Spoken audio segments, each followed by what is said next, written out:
Hello, everybody. So I just read some news. It's really exciting stuff. So let me go back a little bit here. So Bob Iger, who is this man right here, this brilliant man right here, pretty much led Disney to be the greatest company ever. They got Marvel under his regime. That was him. He went after and he said, "We need to get this company because I feel like that this will be the future of Disney." And then he also says, and then over time or sorry, it actually all started with Pixar. He said he went after Pixar, grew a great relationship with Steve Jobs, and actually was able to get the rights to Pixar and became the powerhouse that it was. And then he also went out and he got Marvel, which was a huge win for Disney. And then he also went out and then got Star Wars. This was all him, like him just talking to people, trying to write up these contracts. He didn't send anybody else. He thought it was important that he was the one who discussed them and tried to let him know that, he was going to treat it right. And for the most part, he did do that. I mean, Disney, he kind of dropped the ball with it, but he did a great job on acquiring all these companies. And then he also went out he wanted to start Disney Plus. And then, he came to the conclusion, he's like, well, that's a great idea, but we need way more content than what we actually have. We need to diversify. And then because of the inception of launching Disney Plus, he went out and decided, let's try and buy Fox. And so that was all under his regime.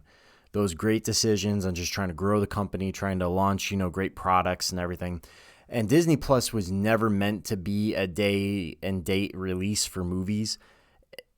And he even says, he even went on to say like things like, it doesn't make sense to release a movie the same time on Disney Plus than in the theater. It just won't make money. The way to make money is you release it in theaters, you let it grow its box office, and then you say, hey, by the way, in a couple of weeks this is gonna be out in Disney Plus, and then you get the subscribers like that. And so that was always his thought. And this man right over here is Bob Chapek. This is the idiot who nearly destroyed Disney, did terrible things, terrible ideas. So I'll start off with his number one thing that he did wrong. Number one thing that he did wrong was the Scarlett Johansson debacle. He decided to, after Bob Iger stepped down, Bob Chapek took over during the beginning of the pandemic. And the first thing he basically started doing was he saw that all these other companies were just doing day and date releases on all their streaming service. So he was like, yeah, let's do that. So started releasing all their movies. Now, granted, like they didn't know what to do. I understand that. But here's where they kind of screwed the pooch. It's like, okay, you can release things like Mulan if you're just trying to like get, something back. But what they didn't care about was Scarlett Johansson's contract, that clearly stated that she gets a percentage of the box office. And, she called them, talked to them and, tried to like work things out. She's like, hey, we agreed on this, I don't want to make this public, but, let's try and work something out. And basically he just said, screw you. That's literally what he basically said. He said, don't give that bad word a single dime. And, and kind of like, made a public announcement saying like, well, she never said anything like that. And then people are suffering, in this pandemic, and we're just trying to provide for the community, and she's just being greedy about money. Literally, this is what they were saying.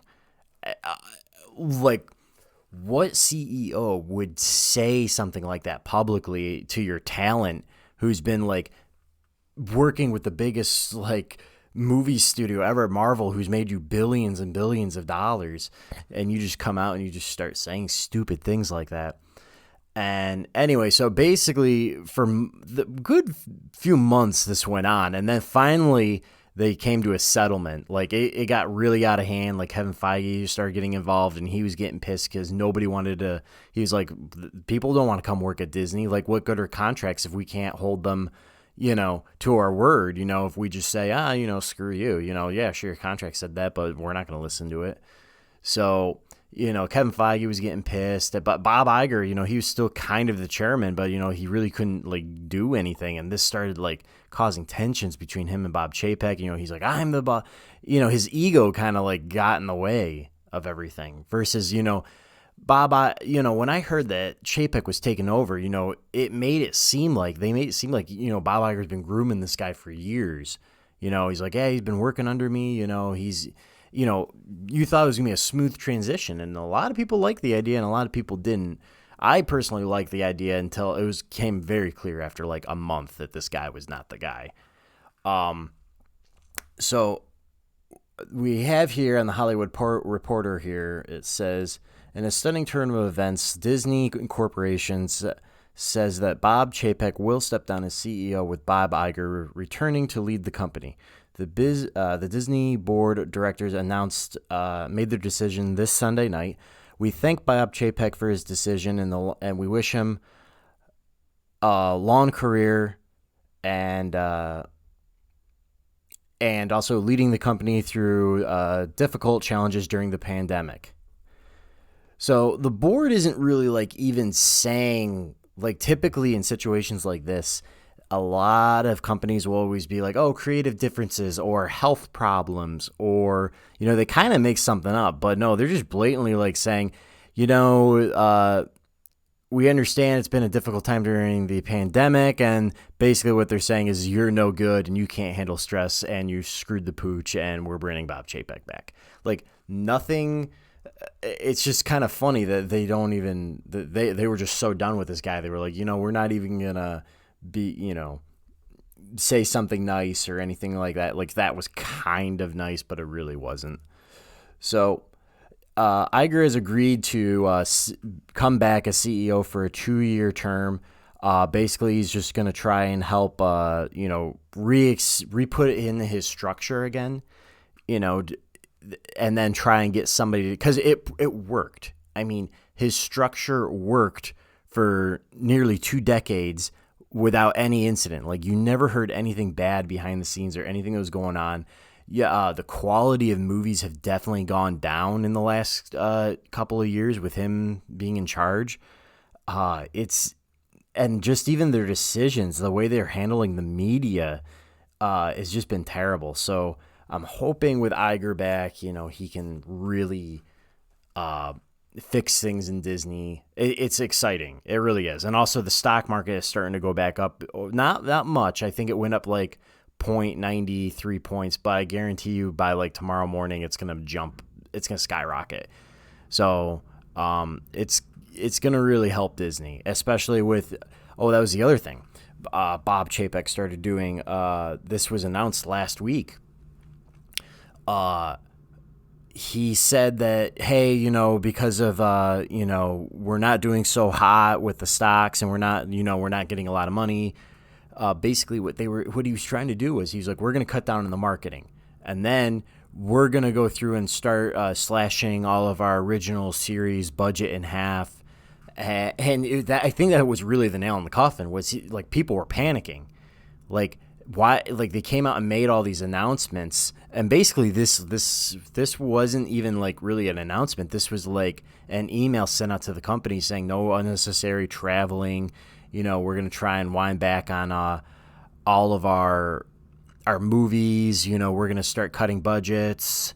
We're going to start, so that started like making people panic. And then that email got leaked out and everybody's just like, what the heck? And then the stock, that's going to hurt your stock market more and cut back on marketing in your original Disney Plus series, which, if you want to stop making stupid decisions, then stop putting your movies straight to Disney Plus. Now, granted, they haven't done that in a couple of months, but, that was millions you just left on the table right there. You had 3 Pixar movies all went straight to Disney Plus. Those easily would have made $600 million each. Or not 600, $600 million each. Easily those Pixar movies would have done that. And, what else? The Black Widow movie. Now, granted, it wasn't a very good movie, but that easily would have made like $800 million. You just threw that right out the window. Mulan. I don't think Mulan would have been that successful because it really wasn't that great, but I think it would have at least made like $300 million. But and granted, that would have just covered the budget. But it all depends. Granted, yes, it was a pandemic, but you still would have made a heck of a lot more on releasing it just in theaters. Like, even if it was 100 million, that's still way more than what you would have made on Disney Plus. The fact that they never said how much each movie made on, because sometimes they want to brag about that, because they want to brag and be like, look, this is how much money it made to get people excited, and then people will be like, oh, look, it's good. No, they never said how much those things made on the Disney Plus streaming service. Like, it probably made nothing. They lost billions. They lost billions doing that, and that's not helping anything. But again, like I said, this is really exciting. I'm excited. I love Bob Iger. He even wrote a little. I wish the book was longer. He wrote a book of basically about his life. I highly recommend that, and he goes into like his just quick stories on like how he structured Disney, realized certain issues that he had to deal with in his career, certain people who influenced his career, and how he like talked people into selling like Pixar and all that. But this is great, and I bet you there's gonna be some really exciting news coming out of Disney. There's gonna be a lot of restructure and all that. But I know I'm a movie news review guy, but I thought this was really exciting, and I love Bob Iger. I thought he's done great things for Disney. Definitely not like just as a businessman. I love this man. It's good news for Disney. So anyway, thanks for watching, guys. So long, Chapek. Welcome back, Iger.